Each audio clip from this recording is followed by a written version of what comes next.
fact, last year and this year, I went to Gem State Academy for Alumni Weekend. I was sitting beside a young lady for lunch, and she put her hand on my knee and she said, "Do you remember when you kicked me out?" I says, "Have you ever forgiven me?" She said, "Oh, yes." She said, "I deserved what I got. I was only for a week." But she said, "I've never forgotten that." And she was very complimentary on how I treated her. Mm-hmm. I didn't remember the incident. In fact, I asked her, I said, "What was it that happened that we did, why we did that?" She said, "Well, if you don't remember, I'm not going to tell you."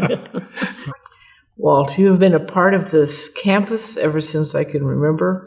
And tell us the story of how you came here. I was a senior at Auburn Academy and was working my way through school, milking cows from 3:30 in the morning till 6, and then working in a furniture factory from 7 to 11.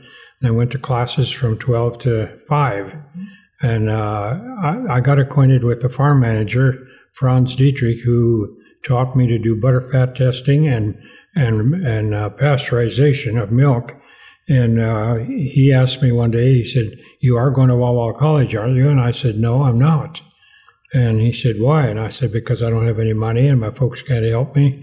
He said, "Well, I'm going to get you a job over there and we're going to take you over there and you're going to go to Walla Walla College." So he and his 6 kids and his wife and me, 9 of us in the car, 2 little girls sitting on my lap, drove over here from Auburn. And he got me a job in the old dairy, which ended up being 9 years. Mm. Yeah, it took you 17 years to get through school, right? It took me 7 years to get through high school because I stayed out every other year. And it took me 14 years from the time I started till I graduated from my BA degree. Because you were working all the way Because through. I went ahead and got married after the first year I came here and had 2 children. And so I had to work full time. And the college let me have 1 class per quarter for free.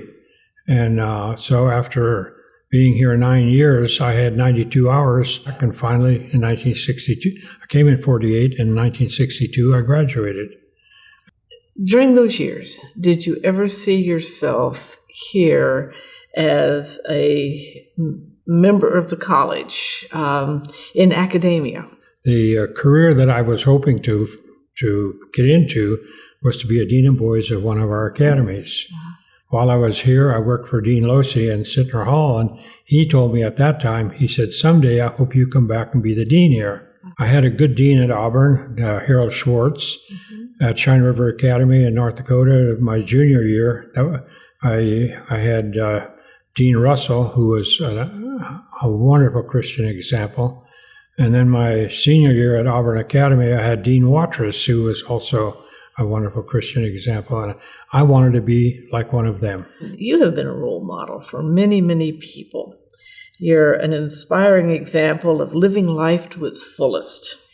How did you come to have this approach to life? Well, our family was very poor. My father had 5 grades of education. It seemed like we lost our farm during the Depression, and then we moved west, and all the jobs he could get were milking cows or working in the woods or sawmill or something like that.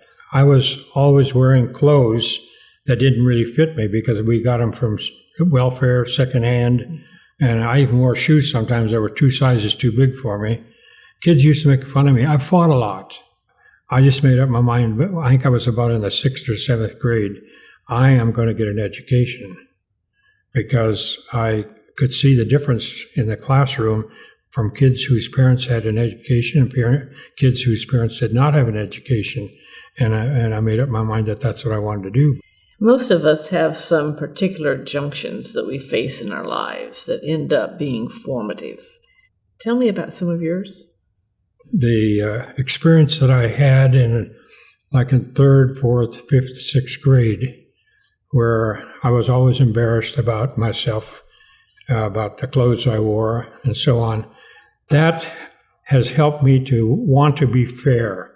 And to me, when I deal with people, I want things to be fair.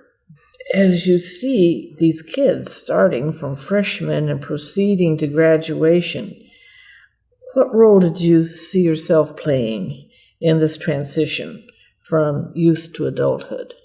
I've really enjoyed the challenges that young people face, and in fact, even the mistakes that they made. I enjoyed those times because that was a time when I could work with them. Mm-hmm. But I would operate totally different than most people operated. I would try to help young people realize their mistakes and that they could do better. And I always told them I had confidence that they could. Do you remember any particular student who mirrored your own struggles and how you dealt with them?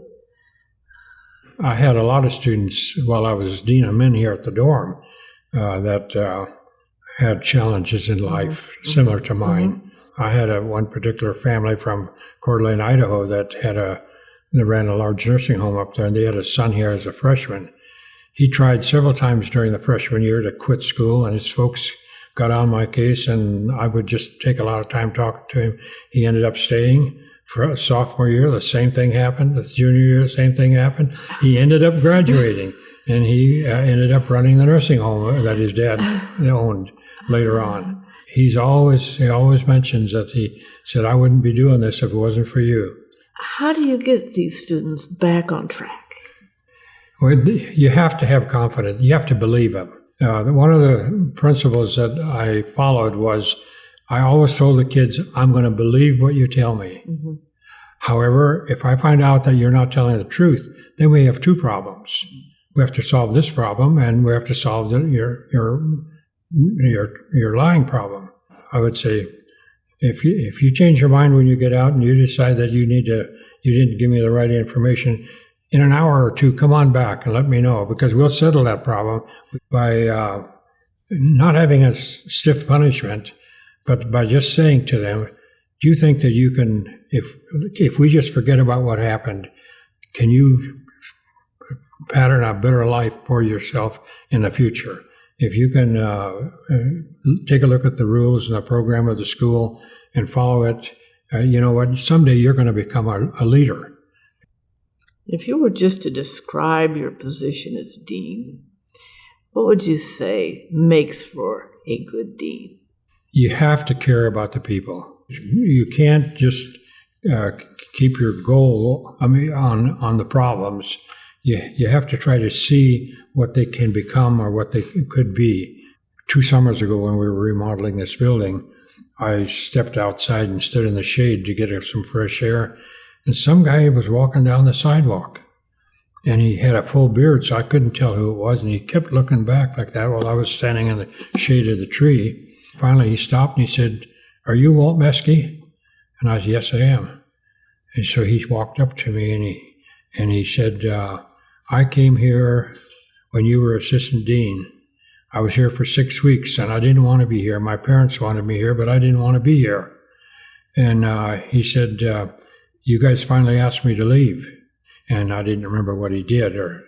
But he said, when I was asked to leave, you called me into your office and you talked to me for 30 minutes. And he said, that changed my life. And he had tears running down his face. I couldn't believe it. And he said, I changed my whole life program. So it wasn't me, it was the principals. Is there anything you would like to say to your former students? I just have a lot of love and care for former students. In fact, I ran into one this weekend. He happened to marry my cousin's daughter, and somebody that I had a lot of problems with here at school. He said, I was one of his problem children. I said, Dean, you weren't a problem, you were normal. But he now is elder of his church. I know you could have gone anywhere, done many other things. What makes you stay here? I feel like what Walla Walla College prepared me for gave me a responsibility, a debt that I wanted to repay, and I just wanted to be here. I had calls to several other colleges. I didn't take them, didn't want to go anywhere else.